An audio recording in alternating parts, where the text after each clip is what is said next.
GMNA uses artificial intelligence for generated speech, visuals, and production. AI-generated content may contain errors. Please verify important information before making decisions or taking action. Good night, Montreal. Quebec health officials say the province is confronting an active measles outbreak, with 22 confirmed cases identified across 6 regions. The Ministry of Health confirmed the first case earlier this week and has since traced additional infections through contact testing efforts. Authorities stress that measles remains a vaccine-preventable disease, and they are urging anyone who has not received 2 doses of the MMR vaccine to do so promptly. Hospitals in the affected areas have begun heightened monitoring, and public health nurses are deploying mobile clinics to improve access to immunizations.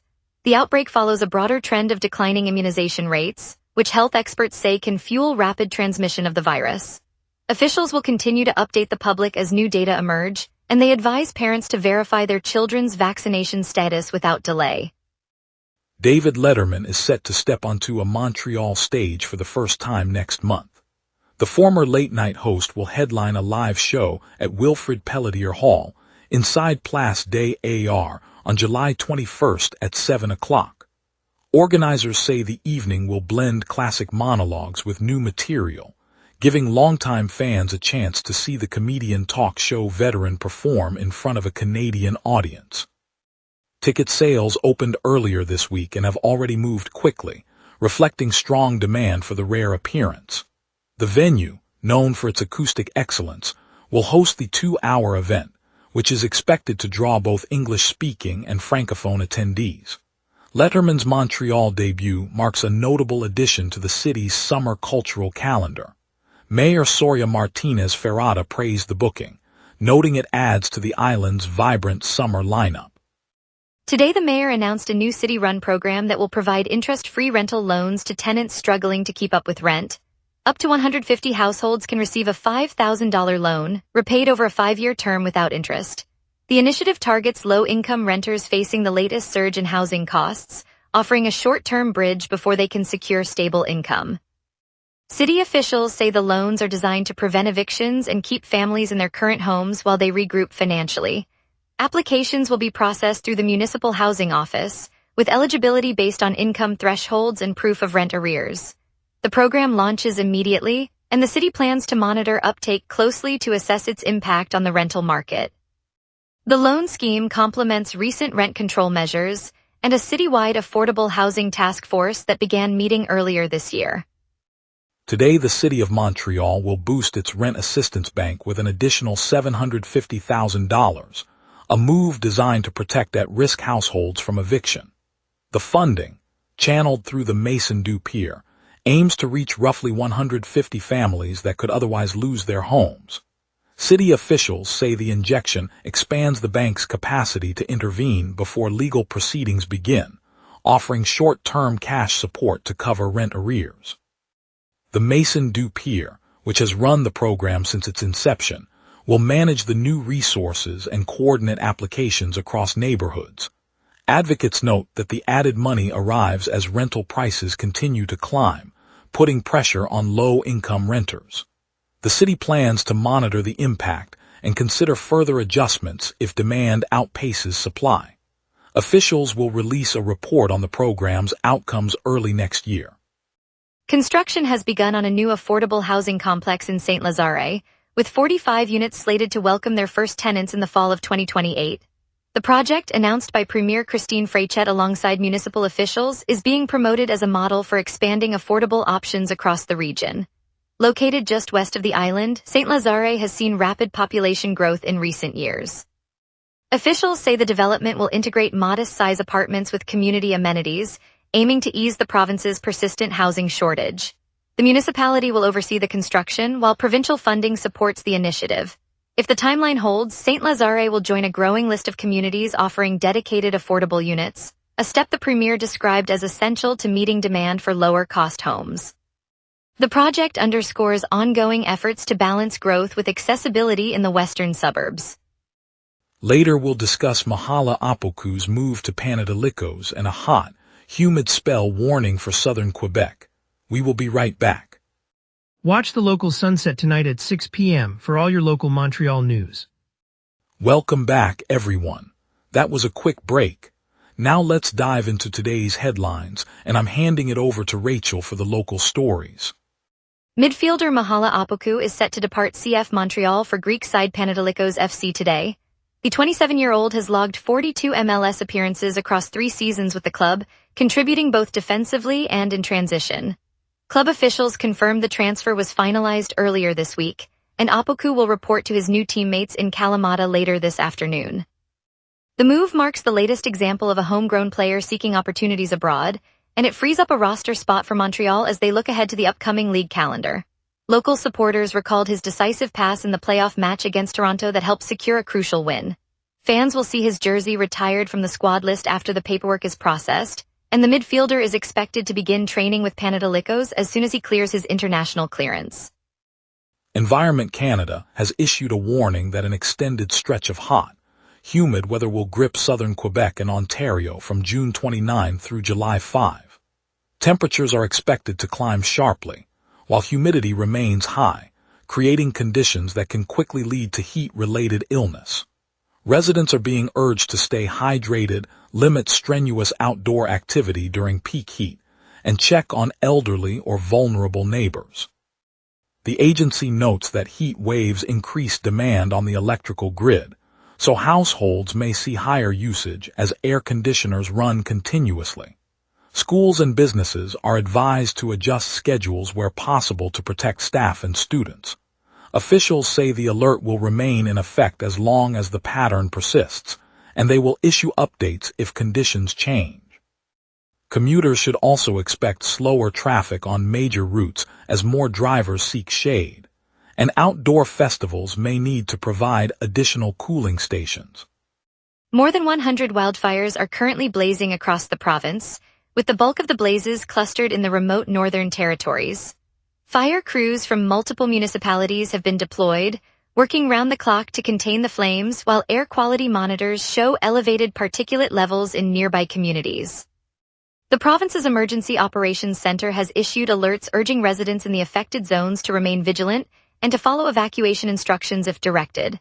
Power lines in several outlying villages have been temporarily shut down as a precaution, and several roadways leading into the forested areas are closed to civilian traffic. Officials say the unusually dry summer weather and strong winds are fueling the spread, complicating suppression efforts. The situation remains fluid, and authorities continue to assess the need for additional resources as the fire season progresses. Free heat pump installations are now available for qualifying low-income households across Quebec. Hydro-Quebec, together with the provincial and federal governments, announced the program today, covering the full cost of the equipment and its installation. Eligible families will receive a modern, energy-efficient system that extracts heat from the air to warm homes in winter and cool them in summer, cutting utility bills and reducing reliance on fossil fuel furnaces. The initiative targets those whose income falls below the provincial threshold, aiming to ease heating costs for vulnerable residents. Installation crews will begin work next week, prioritizing areas with older housing stock. Homeowners can apply through their local service center, and approved applicants will see the units in place before the next heating season. The move is part of a broader effort to lower emissions and improve comfort for Quebecers facing rising energy prices. Earlier today, the West Island Women's Shelter joined forces with local doctors, researchers, social workers, and police to launch a coordinated program aimed at diagnosing and treating traumatic brain injuries in women subjected to intimate partner violence. The initiative acknowledges that such injuries often go unnoticed, leaving survivors without proper care. By bringing together medical assessment, neurological imaging, and counseling services under one protocol, the team hopes to catch injuries that might otherwise be dismissed as stress or concussion. Participants will receive on-site screenings, followed by referrals to specialist clinics for further evaluation and rehabilitation. Police involvement ensures that evidence of abuse is documented while victims receive protection. The collaborative model is being piloted in Montreal, with the goal of expanding to other shelters if it proves effective. Officials anticipate that early detection will improve long-term health outcomes for the women involved. Now let's turn to the forecast and see what tonight's weather holds for our city. A steady mid-level jet from the northwest locks in heat, while high pressure keeps skies crystal clear. On this date, Montreal once scorched to 31.1 degrees Celsius in 2018, a blistering peak that rode the tail of a lingering heat dome. The coldest reading fell to 12.2 degrees Celsius in 2015, when an Arctic surge slipped unusually far south. Normal highs hover around 26 degrees with lows near 16, so today's 33-degree peak shatters the norm by a wide margin. That contrast underscores the persistent ridge feeding today's heat. The live radar screen is a blank canvas, no rain echoes across the province. A shallow, dry air mass sits beneath a steady high, while the jet stream arches overhead from the northwest at a brisk 136 kilometers per hour, steering any disturbance well north of us. With no lift, the atmosphere remains stable, guaranteeing clear skies over Montreal through the night. I now turn to tonight's outlook. At 11 p.m. Montreal sits under a clear sky at 25 degrees, humidity 48%, and a gentle 9 kilometers per hour wind from the southwest. Pressure holds steady, neither rising nor falling, while the fast jet stream slices overhead from the northwest, reinforcing the warm ridge aloft. Tonight's low will dip to 17 degrees before sunrise, then the ridge will intensify, pushing temperatures to a scorching 33 degrees by midday. The ultraviolet level climbs to 7, confirming strong solar heating. Winds remain light, topping 11 kilometers per hour from the south, well below any breezy threshold.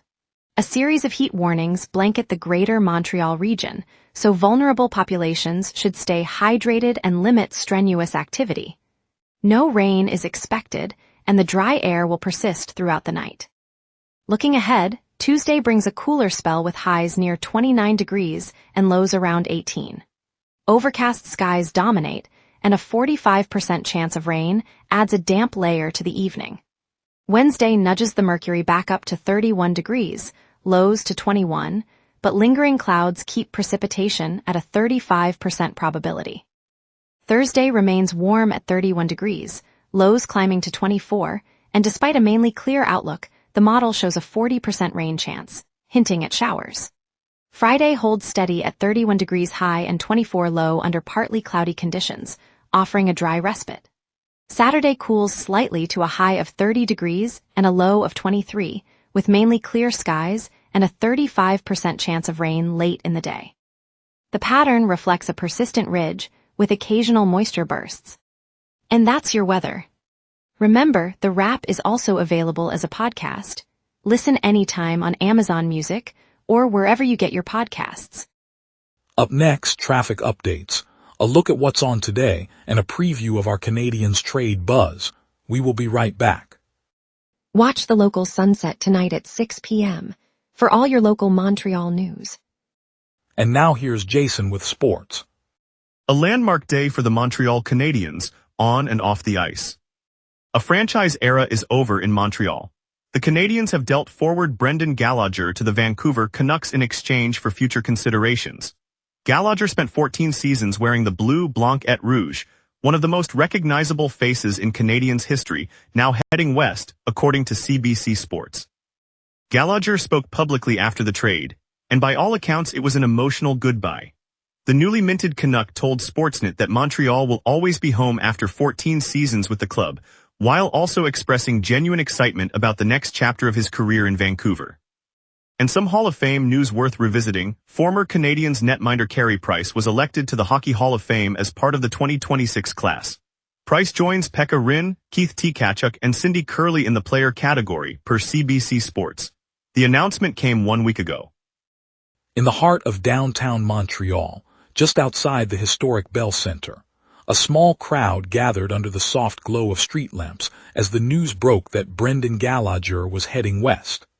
The Canadiens' locker room door swung open, and with a quick smile, Gallagher lifted his jersey, handing it to a wide-eyed 7-year-old fan who had been clutching a well-worn Canadiens cap since the start of the season. The kid's grin stretched across the night, and the moment felt like a quiet hand off of dreams. Across the country, the same jersey now rests in a locker at the Rogers Arena, where a group of Canucks supporters raised their coffees in a toast, their voices low but hopeful. The trade, A simple exchange for future considerations carries more than a name on a roster. It carries a community's belief that a gritty, hometown player can spark new energy on the West Coast. As the night settles over the city, the shared excitement reminds us that the love of the game bridges neighborhoods and provinces alike. And that's the good news we're grateful to share tonight. On a breezy afternoon along the St. Lawrence banks of Trois-Rivières, a modest crowd gathered outside the historic courthouse where Premier Christine Frechette stepped down from her black sedan. Flanked by a baker and a fisherman from the river, she raised her hand and announced she would contest the next provincial election in the Trois-Rivières riding instead of her long-held seat in Sanguinet. The premier explained that the city's mix of industry and riverside charm reminded her of Quebec's future, and she wants to bring the CAQ's agenda directly to a community that has long championed bilingual commerce. Murmurs turned to applause when a teenage volunteer handed her a folded note that read "Merci, Madame Premier," a simple gesture that captured the town's pride. As the crowd dispersed, shop owners lingered, discussing how a fresh voice in the legislature might amplify concerns about affordable housing and sustainable tourism. In the end, the moment underscored how a change of writing can feel less like a political shuffle and more like a neighbor stepping into a new role, carrying the hopes of a river town into the provincial hall. Thanks, Montreal, for tuning in tonight. That surprise announcement of David Letterman performing live on July 21 really lit up the city. Stay safe as the heat wave rolls in, and keep an eye on our rent assistance updates. We'll be back tomorrow with more stories that matter to you.